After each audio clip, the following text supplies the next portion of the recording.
Good morning, what's happening? It's your boy Q Rose, and I'm here today to talk about the finals and what just happened in the Western Conference Finals. So, the Spurs ended up winning the Western Conference Finals, as I predicted, and it looks like it's going to be one of my favorite finals of all time. Okay, if only thing that would have been better if the Mavericks was here, but they not. So we're gonna talk about Victor Wembanyama. I want to start off, shout out to all the teams that was in the finals, Eastern Conference, Western Conference Finals. Cavs clearly didn't have enough. Hilarious hearing James Harden say things like, we still think we were the better team. Well, you got swept. So, talk about a little bit of delusion right there. They need a dose of something bigger to go to the next situation. But we're going to stick with the Spurs for now and them playing the Thunder. Wembanyama has submitted himself as better than SGA. I never thought SGA was the best player in the world. I thought that crown was for Jokic, and but Victor Wembanyama is now submitting himself. If you don't got him top two, I would disagree. And if you have SGA lower than third, I couldn't disagree with it. The showing that he had was decent, but it wasn't anything that I thought Luka couldn't do better. I've seen Luka in these types of situations, so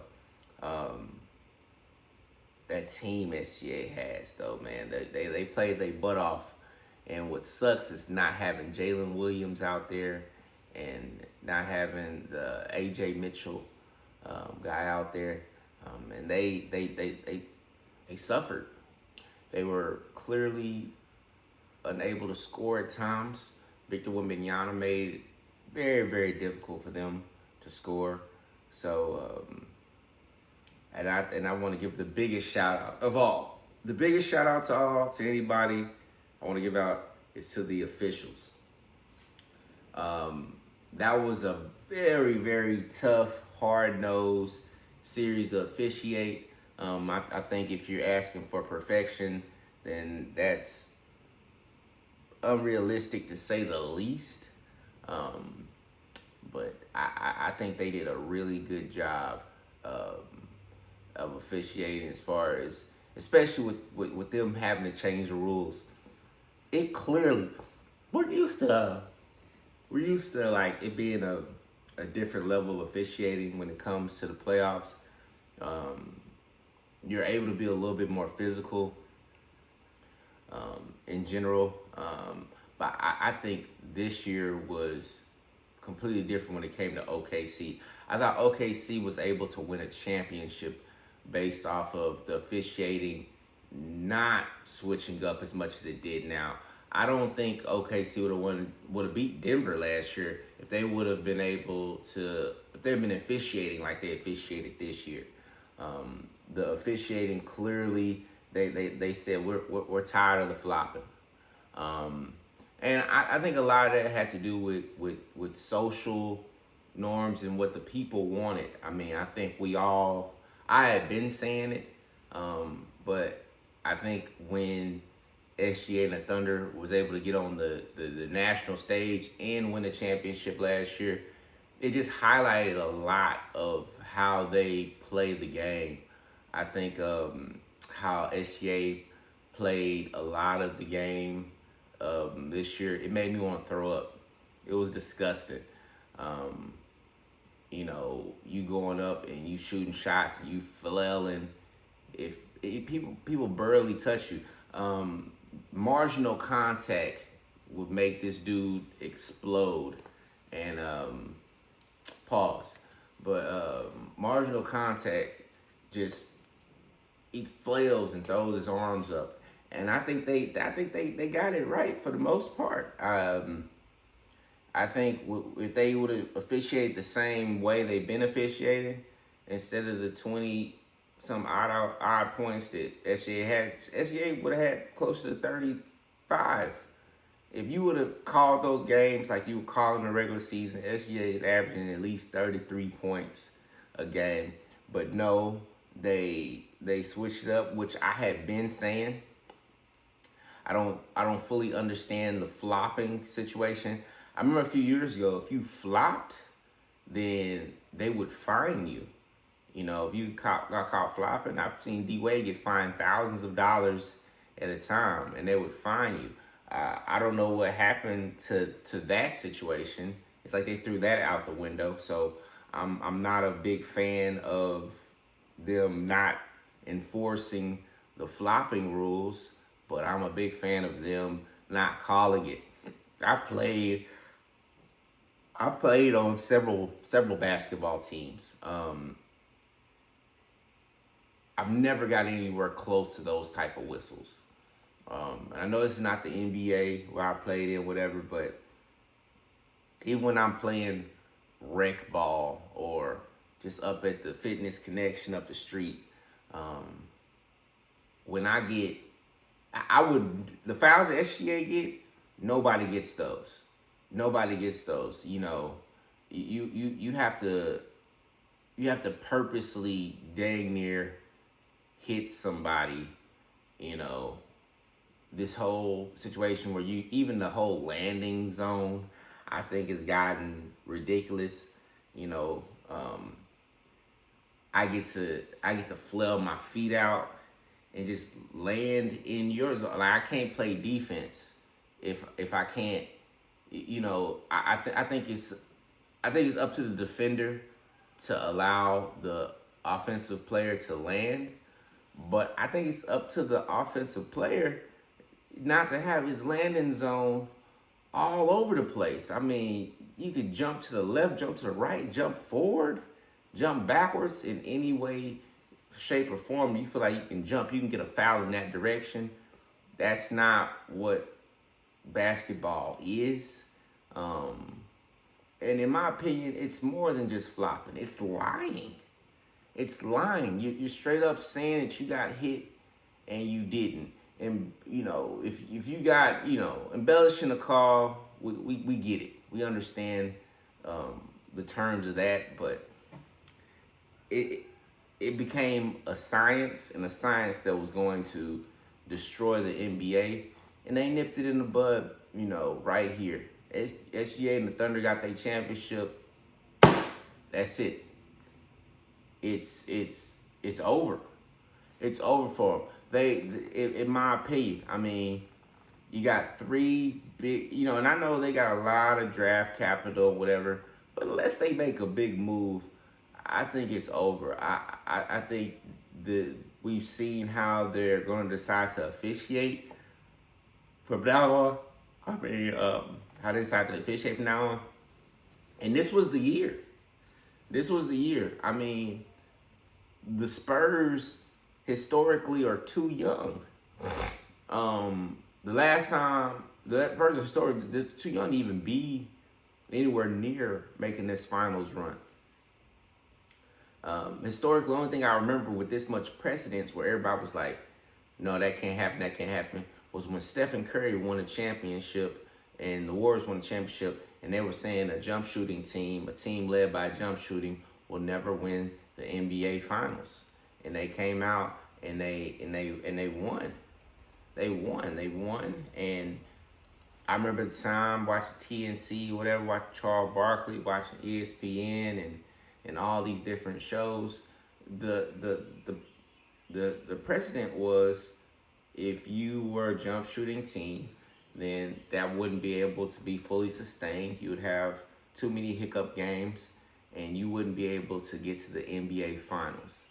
Now, the same situation that I've seen right now is with the youth, the idea of being young, the inexperience, and they were inexperienced.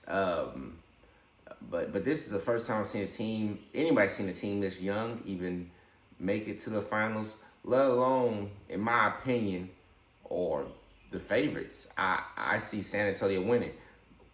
I've never seen a team be able to grow in the moment.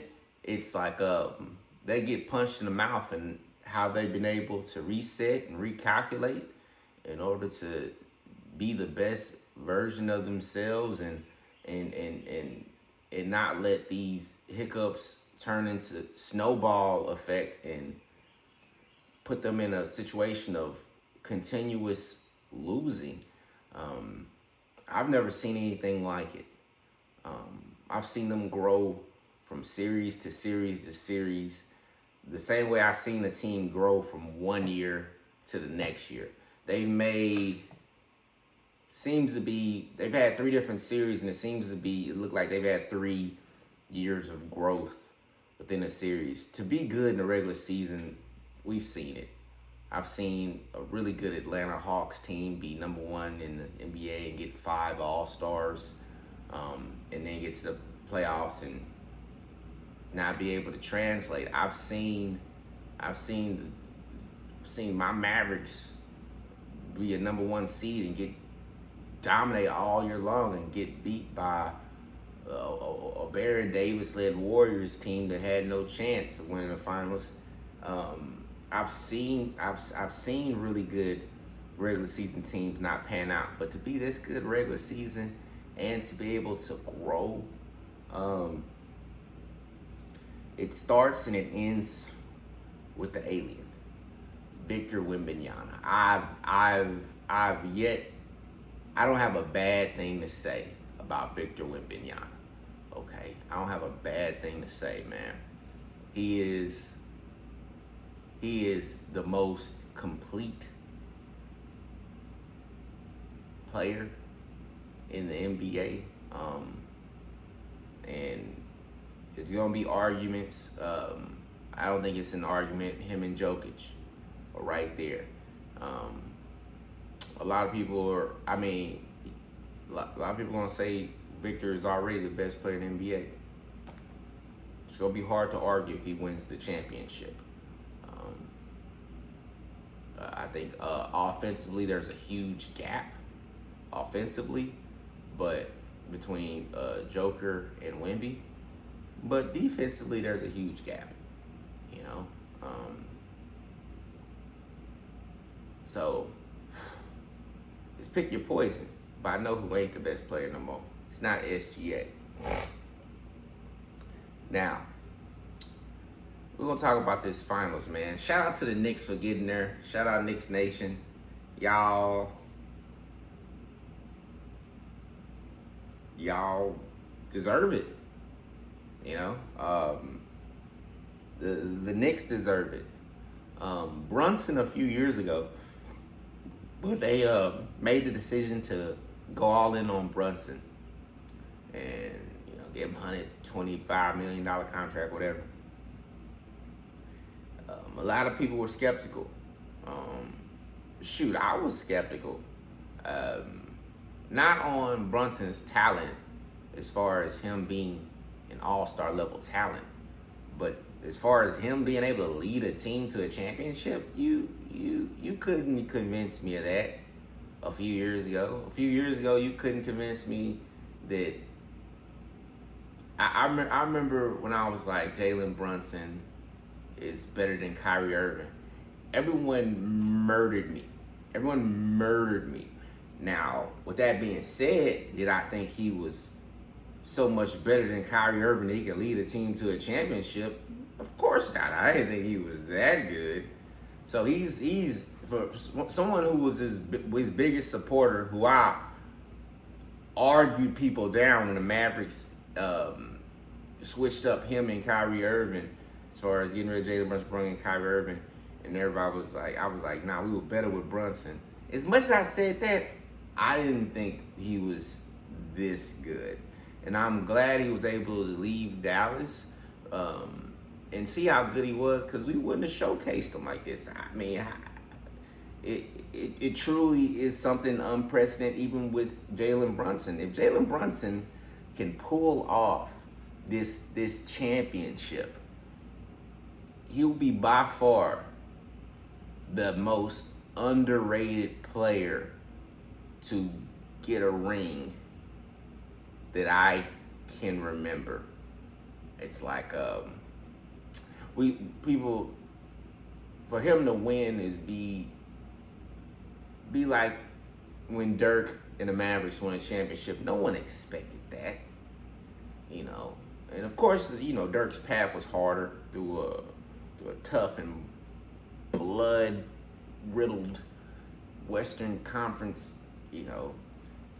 Of course that, but for Brunson to win this, I mean, this is truly David versus Goliath. I mean, Brunson versus Wemby.